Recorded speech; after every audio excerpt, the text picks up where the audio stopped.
descubrir cosas, y yo tenía una visión de que esto estaba más para un ámbito académico o de especialistas, y que a los hombres de la calle nos iba a costar mucho más entenderlo, pero francamente para mí ha sido una sorpresa ver la simpleza de principios y la fuerza de esos principios tan aplicables a esta Argentina tan difícil que vivimos hoy. En la introducción de su libro Humanismo Social, San Alberto Hurtado, el santo chileno, decía que frente a la problemática social hay tres posiciones que se pueden tomar. La primera, la de aquellos que fomentan la lucha social y hacen de ella un instrumento de reforma.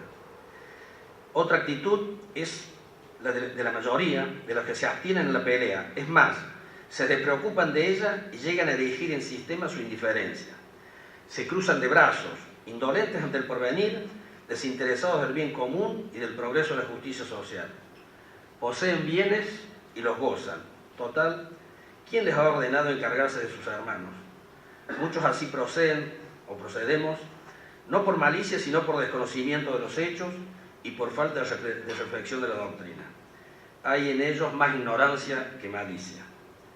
Hay una tercera actitud, la actitud católica, que no es de lucha ni de abstención, sino de sincera colaboración social.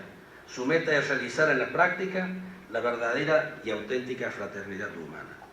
Esto decía San Alberto Hurtado, y yo le agregaría una cuarta categoría, la más cruel de todas, y es la de aquellos que, embanderados con la causa de los socialmente más relegados, aprovechan las circunstancias para incrementar su patrimonio político y económico.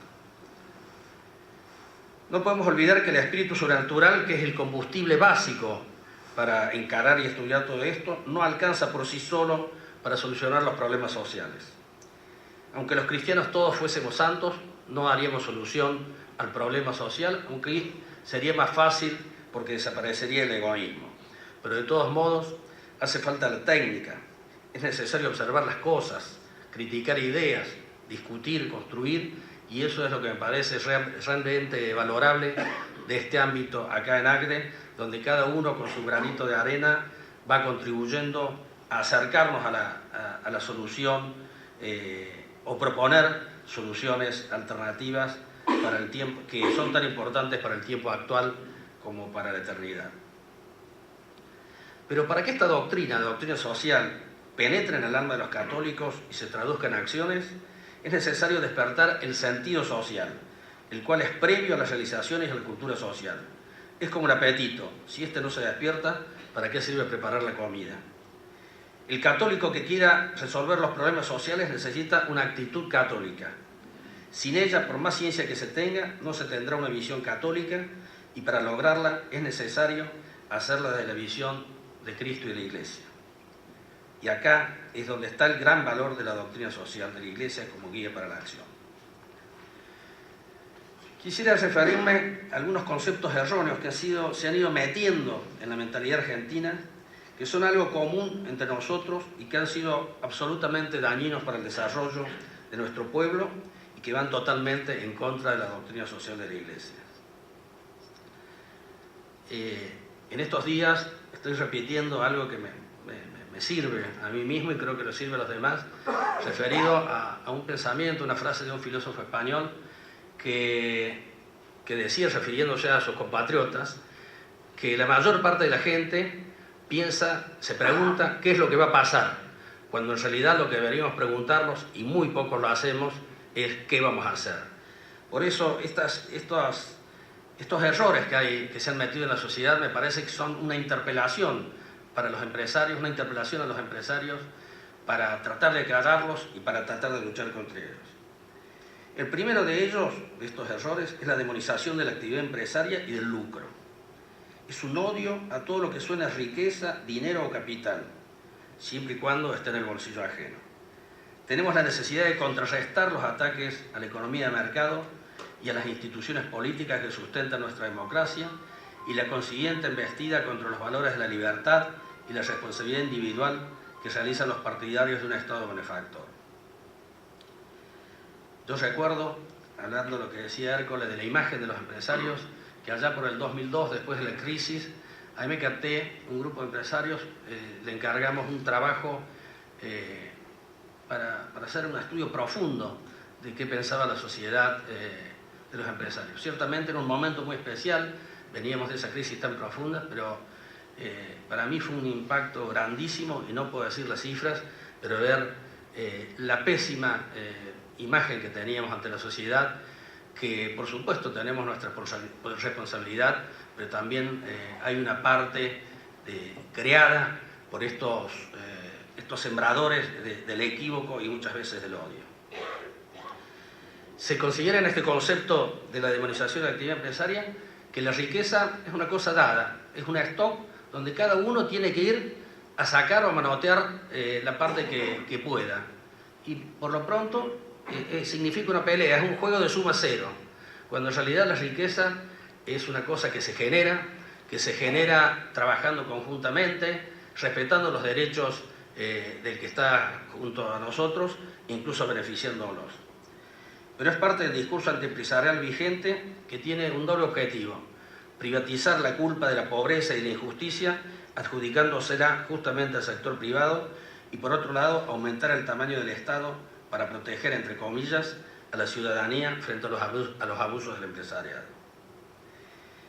El tono moralizante de la prédica del populismo ha sembrado en el empresariado un sentimiento de culpa difícil de erradicar, sobre todo en quienes han tenido un relativo éxito económico.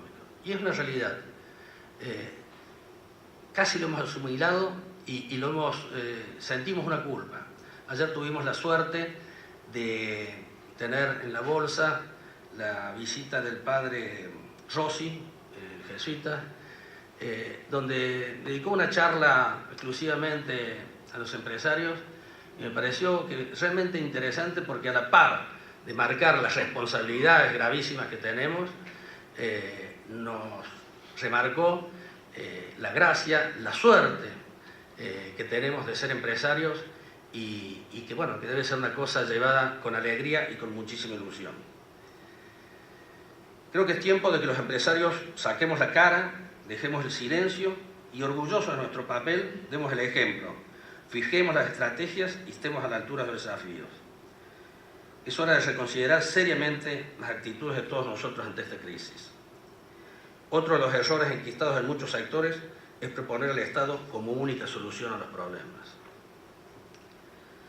La verdad que me han sorprendido definiciones del compendio de la doctrina social de la Iglesia, por lo claras, por ejemplo, con el principio de subsidiariedad contrastan las formas de centralización, de burocratización, de asistencialismo, de presencia injustificada y excesiva del Estado y del aparato público. Al intervenir directamente y quitar responsabilidad a la sociedad, el Estado asistencial provoca la pérdida de energías humanas y el aumento exagerado de los aparatos públicos dominados por las lógicas burocráticas, más que por la preocupación de servir a los usuarios con enorme crecimiento de los gastos. La verdad que a mí me sorprendió encontrar cosas como esta en el compendio, cuando parecen más bien líneas que podemos leer en el diario de esta mañana, de críticos o de gente que tiene una defensa del libre mercado. El populismo y el socialismo no confían en las personas, no creen que el progreso social dependa del esfuerzo, talento y creatividad. El populismo tiene una profunda desconfianza en las personas y, por lo tanto, dos actitudes: se entrometa excesivamente en la vida de los individuos por considerarlos incapaces, y segundo, cree que siempre hay una clase abusadora de la cual es necesario proteger al resto de la ciudadanía. El socialismo o el populismo no ve personas, ve clases y analiza el paso de la historia como una lucha constante. Otra idea equivocada y que ha penetrado muchísimo en la sociedad es el ideal igualitario del populismo. A diferencia de la pobreza, que se mide en términos absolutos, la desigualdad se plantea en términos relativos. La historia ha demostrado que los gobiernos populistas han preferido la igualdad en la miseria que la desigualdad que necesariamente genera el mercado. Como decía José Piñera, economista y exministro chileno, la pobreza se ha eliminado solo en aquellas economías de mercado que privilegian las recompensas según el desempeño y, por lo tanto, aceptan las inevitables desigualdades. Debemos elegir si queremos un país sin ricos y con muchos pobres, o un país sin pobres y con muchos ricos. En este mundo no podemos encontrar un país sin ricos y sin pobres. La igualdad de resultados no solo es una aspiración imposible, sino que además va contra la esencia humana. El enfoque puesto en generar mayores oportunidades es el único compatible con el respeto a la libertad individual. Muchas veces hombres de la Iglesia, sacerdotes y laicos han colaborado con este discurso igualitario en el que se mira con recelo el éxito económico y se plantea una tensión entre ricos y pobres. Estos conceptos que durante años se han ido enquistando en la sociedad, incluso mucho antes de este gobierno, deben ser un llamado a la acción desde nuestra posición de empresarios. En nuestro sector cargamos con algunas culpas. Tenemos una propensión a hablar casi en términos cuantitativos, en términos económicos, de hablar del Producto Bruto, empleo, y omitimos la defensa moral de la libertad individual y su importancia para el reconocimiento de la dignidad humana. Omitimos manifestar la importancia de la promoción de la responsabilidad y del concepto de que cada hombre es artífice de su propio destino, que no se debe estar a la espera de lo que el Estado nos da y que el esfuerzo personal es compensado con un mayor bienestar económico. Es necesario apelar a valores y ser coherentes con ellos permanentemente y no solamente quedarnos en la técnica. Hemos sido muchas veces pasivos en defender nuestras ideas y hemos tomado una actitud vergonzante frente a las acusaciones de todo tipo lanzadas por las defensoras del gran Estado y atentando contra la cultura del esfuerzo. Este silencio es leído desde afuera como un vacío cultural, cuando en realidad es una gran cobardía. Lo único que necesita el populismo para ganarse la mente de los argentinos es que los defensores de la libertad no digamos nada. Creo que la doctrina social de la Iglesia es un punto importante para unir la dimensión material y espiritual de un sistema y para demostrar que la economía está a servicio del hombre para un desarrollo integral, no solamente para el progreso material. Debemos superar la tibieza en la defensa de nuestros principios y ser más enérgicos y destacar los valores en que se fundan. Si bien la historia enseña claramente que la economía libre ha sido superior al estatismo en su capacidad de generar riqueza, hace falta demostrar la superioridad de sus fundamentos éticos. Tenemos que convencernos y convencer que el sistema es moralmente bueno porque promueve una serie de valores trascendentes. Aspectos como la propiedad privada, la inviolabilidad de los contratos y la ética del trabajo promueven una conducta moralmente buena en las personas, generando un círculo virtuoso en la sociedad. Otro error que hemos cometido es creer que en Argentina, después de 1983, o a nivel mundial, después de la caída del muro de Berlín, la democracia era indestructible, entendiendo la democracia no como un mero mecanismo electoral para acceder al poder, sino como un ejercicio permanente de determinados valores que la sustentan. La demagogia, el nacionalismo exacerbado y un discurso antipolítico son elementos que caracterizan al populismo, instaurando una tiranía de las mayorías al permitir que el grupo dominante pueda afectar derechos esenciales de las personas. Estamos asistiendo a un momento complicado de la Argentina, con las limitaciones a la posibilidad de informar, con amenazas a la justicia, con controles de todo tipo.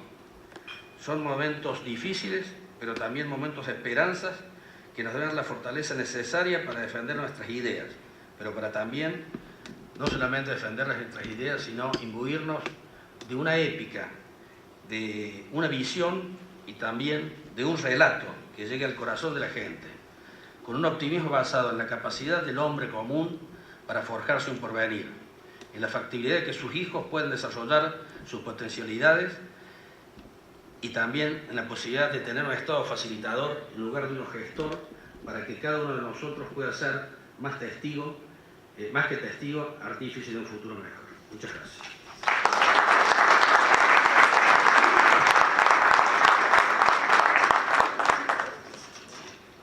Muchas gracias, Horacio.